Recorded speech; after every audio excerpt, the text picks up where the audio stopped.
Well, this video is on how to replace the mass airflow sensor on a Lotus Elise. This is a 2006. Here's the mass airflow sensor in the engine bay next to the coolant tank right there. It's not too difficult to remove, but it's very tedious. And the reason for that is there's two screws that hold it, 1 and 2.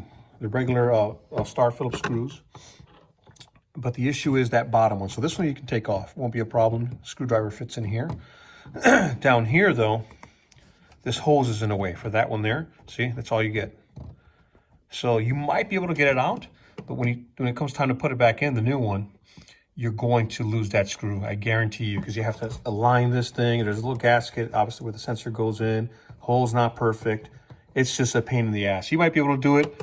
I didn't. I lost the screw, okay, and I had to replace it. It fell almost immediate. So what I did was I loosened the coolant tank, okay?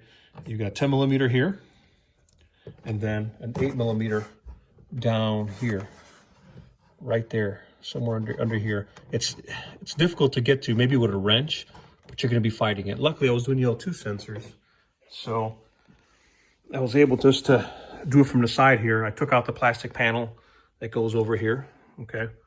Just a few plastic screws, and that gave me access right to it. See? And now I was able to get this one out that's holding the coolant tank. This one's actually at 8 millimeter, I believe. And I was able to move the coolant tank off to the side.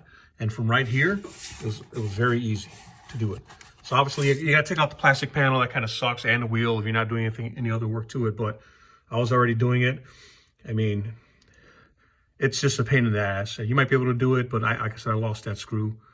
And I was struggling, just wasting time. The minute I pulled this coolant tank out off to the side, I was able to get to it with a small stubby screwdriver, and I pulled it out. So yeah, so once you get it out, one here, it comes straight out. Take the clip off here, and then you just put the new one and put it back in place, and just still be careful with the screws, and put it back in there, and you should be good to go.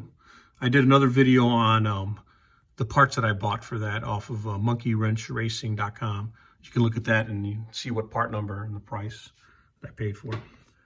That's it.